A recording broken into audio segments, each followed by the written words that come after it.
You're watching TAG TV.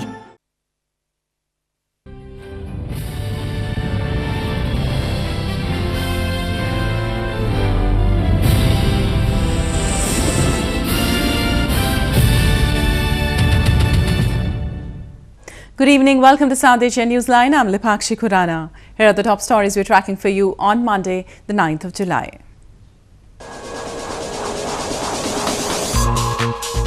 India's apex court upholds the death for 3 men in 2012 Delhi gang rape case. 1 militant killed in encounter with security forces in India's Jammu and Kashmir.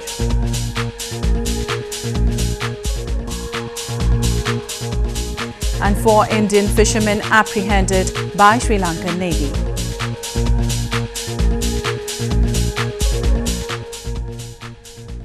And now for all the details. India's Supreme Court on Monday upheld the death sentence in the 2012 Delhi gang rape case, a crime that sparked widespread protest, leading to stronger anti-rape laws. The top court pronounced its judgment on the review petition filed by 3 out of the 4 convicts handed death penalty.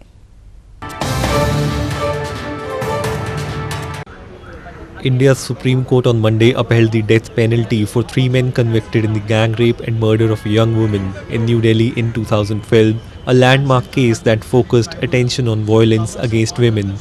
The top court dismissed a petition filed by the men to review a 2017 order by it, which had confirmed the death penalty given to them by the Delhi High Court. Among 2 other accused, one committed suicide in jail in 2013. Whereas 1 juvenile accused walked free after serving 3 years in juvenile home. See, the order will be implemented, but then there are 2 more steps from here where the accused can go for. There's a curative petition and then there's a presidential mercy as well. So I think the only request for central government is to expedite whatever proceedings have to happen after this. सरकार से आग्रह है कि अब आपकी प्रक्रिया है, इसको जल्दी से जल्दी पूरा करके इनको फांसी पर लटकाओ. The incident, which took place in 2012, sparked national outrage and several protests were held in the Indian capital. People in huge numbers came out and demanded justice for the 23-year-old medical student who later died of her injuries due to the brutal gang rape. Indian Foreign Minister Sushma Swaraj on Monday met South Korean President Moon Jae-in in New Delhi to boost bilateral ties between the 2 nations. The 2 leaders held discussions on further elevating the special strategic partnership by expanding ties across several sectors. Indian Foreign Minister Sushma Swaraj called on South Korean President Moon Jae-in on Monday in New Delhi to enhance bilateral ties between the 2 countries. During the meeting, the 2 leaders held discussions on further elevating the special strategic partnership by expanding ties across several sectors. They also shared commitment to values of democracy, open society and liberal international order. Earlier on Sunday, the South Korean president visited Swaminarayan Akshardham Hindu Temple, a spiritual cultural campus in the Indian capital. He is scheduled to hold delegation-level talks with Indian Prime Minister Narendra Modi on Tuesday, and both the leaders are expected to sign various trade and defence agreements. This is the first ever state visit of the South Korean president to the Indian subcontinent. According to the Indian government, the visit is the extension of India's Act East policy. The bilateral trade between the 2 nations, according to Indian Foreign Ministry, stands at $20 billion. 1 terrorist was killed in an encounter with security forces in India's northern Jammu and Kashmir province on Monday. Meanwhile, in another incident, terrorists hurled a grenade at a joint camp of India's paramilitary Central Reserve Police Force in Pulwama district of the province. 1 militant was killed in an encounter with security forces in Kupwara district of India's northern Jammu and Kashmir province on Monday. The encounter broke out between the security forces and the militants on Sunday night after a coordinated search operation was launched in a forest area in the district. The gunfight was still underway till the last reports came in. Meanwhile, in another incident, militants hurled a grenade at a joint camp of India's paramilitary Central Reserve Police Force in Pulwama district of the province. India accuses Pakistan of arming and infiltrating militants across the border to spread unrest in Kashmir Valley. Pakistan denies the allegations.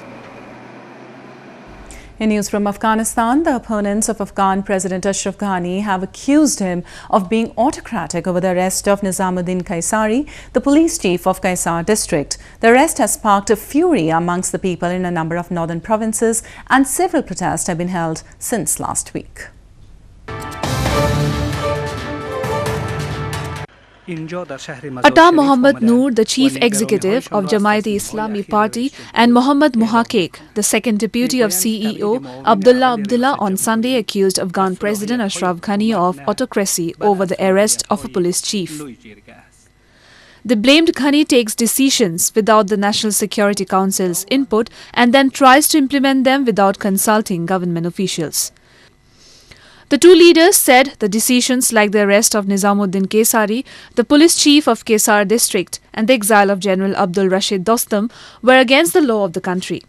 مطابق با ماده 28 قانون اساسی هیچ تابعی از کشور کسی حق سلب تابعیتش نداره. بازم بند دیگه همین قانون هیچ کس حق تبعید یک کسی نداره. پس معاونی اول که مسئولیت قانونی داره مربوط یک تکت انتخاباتی هست با کدام جرم ملی خیانت ملی با اصلا نمیتونه به کشور خود برگشت. روز ما یک تقاضا کردیم که بیا بعد از میگم جنرال صاحب دوستم میاریم این دنیا گوش باز شود و حکومت هم باز شود اگر نیاره میاریم بعد از تو افغانستان اگر بحران میشه بحران مربوطی Last week, Kaisari was arrested by special forces in Faryab, but his arrest sparked fury amongst the people in a number of northern provinces. In reaction to his arrest, hundreds of protesters from Faryab province took to the streets last week and called on government to free Kaisari. Modern news from Afghanistan. The People's Peace Movement in Afghanistan has now decided to send activists to Taliban-controlled areas and hold talks with the group to convince it to join the peace process. The activists hope to seal a permanent ceasefire between Taliban and the Afghan government. A group of People's Peace Movement activists will be assigned to travel to Taliban-controlled areas and hold talks with the group leaders of the movement have said. The decision came as the peace activists continued their sit-in protest outside the Russian embassy in Kabul. Members of the movement said the Afghan government has accepted the demands and that they will now take their peace demand to the Taliban. یک کمیته را ساختیم از ریش سفیدان و علمای دین. وظیفه این کمیته می است که در ساحات طالب ها بروند. سسول نمانی شرط نمانی نخواهی کافر ده ده کنه ده دلت بمنی داده دقیق زلغه نداریم زلغه خدا داریم سنزه که آسمانی پیدا کرده. The People's Peace Movement, previously known as Helmand Peace Convoy, had initially launched a protest in Laskarkar city of Helmand province after a suicide bombing outside a stadium in March. About a month later, a group of protesters left Helmand on foot by Kabul. They have now been holding sit-in protests outside diplomatic offices and missions in the Afghan capital, hoping for peace.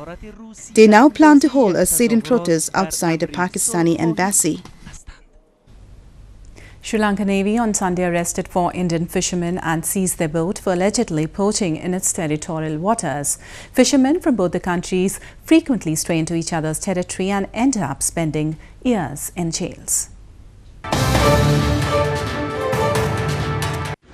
4 fishermen belonging to India's southern Tamil Nadu province were arrested by the Sri Lankan Navy on Sunday by allegedly poaching in its territorial waters. The fishermen had gone out fishing when they were apprehended by the Sri Lankan Navy near Mandapam town in the early hours of the day, and their boat was also seized. The fishermen were also charged with using banned fishing nets, according to reports. 184 படகுகள் அங்கே சிறைப்பிடிக்கப்பட்டு சின்னாபின்னமாகி சேதமாகி அந்தல சிந்தனையாகி போயிருக்கு. அந்த படகை எடுத்தாலே அந்த படகு வாங்குற அளவுக்கு செலவு அளிக்கக்கூடிய ஒரு நிலைமையில் அந்த படகுகள் இருக்குது. அதை தொடர்ந்து இன்னும் வந்து இன்றைக்கி நேற்று 2 படகு, இன்றைக்கி ஒரு படகு, 3 படகு, 187 படகாச்சு. படகோட எண்ணிக்கை கூடிக்கிட்டே போகுது. தடவை இந்த அரசு ஒரு கண்டன குரலோ ஒரு கேள்வியோ கேட்காம எங்களை வேடிக்கை பார்த்துக்கிட்டு இருக்காங்க. ஒட்டுமொத்த மீனவனை அழிச்சிடுறது அந்த அரசாங்கம் இலங்கை அரசாங்கத்தோடு சேர்ந்து கூட்டு திட்டம் போட்டிருக்காங்களா என்னன்னு தெரியல. India shares an expensive oceanic border with Sri Lanka without any perceptible demarcation, and fishermen on both sides ignore rules while netting their catch. Sri Lanka has long fumed over poaching and illegal fishing by Indian fishermen that it says depletes the catch of its own fishermen. The Sri Lankan Navy had earlier on July 5th arrested 12 other fishermen from Tamil Nadu for allegedly fishing in its waters. Farmers in India's northeastern Nagaland province are nowadays eyeing on alternate ways of livelihood, shifting the paradigm from conventional farming. Under the guidance of the Nagaland Honey Mission, a growing number of farmers in the province are opting for beekeeping to supplement their incomes.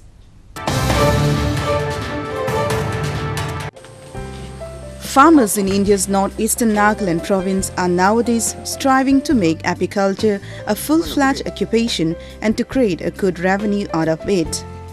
Apiculture or beekeeping has been a long tradition in the province as people practice the crude methods by using bamboo hives, clay pots and soil hives. In line with the Sweet Kranti or Sweet Revolution, an initiative of Indian Prime Minister to boost mass production of honey, authorities in Timapur district have also distributed free bee boxes and colonies to the people recently. Iman interest hagenai kintu honey mission staff khan ahegni training ki hika pichede interest digne palya suru hoiche. A total of 40 beneficiaries have been given 10 free bee boxes each and toolkits under the Honey Mission in the province. This mission aims to provide sustainable livelihood program, creating employment and income-generating avenues in the province, including the far-flung areas. In a unique initiative, differently abled drivers have started a bike taxi service in India's southern Chennai city. Not only it has been adjusted according to their needs, but also generates employment options for them.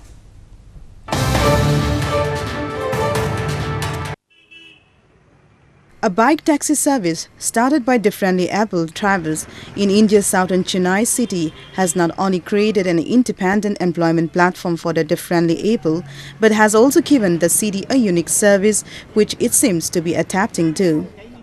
The service named Ma-Ullah, which means a ride with challenge, was started by 2 differently able men, Balaji and Muhammad Gaddafi, 2 years ago and currently has 30 scooters which are modified according to the needs of the drivers.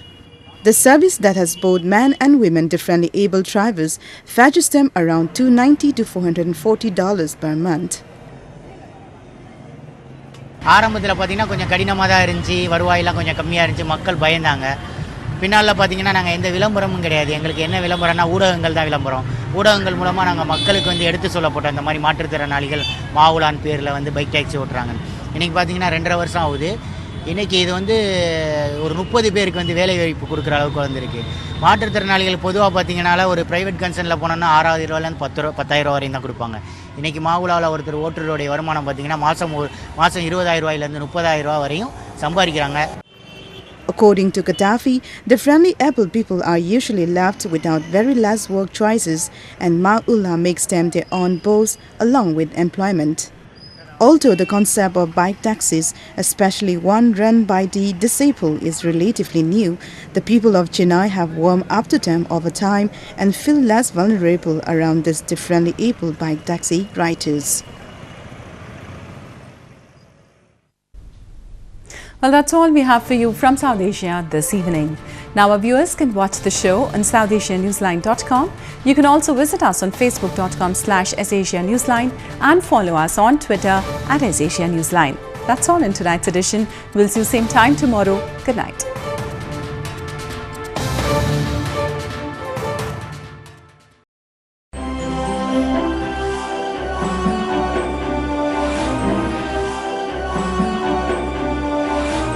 You're watching TAG TV.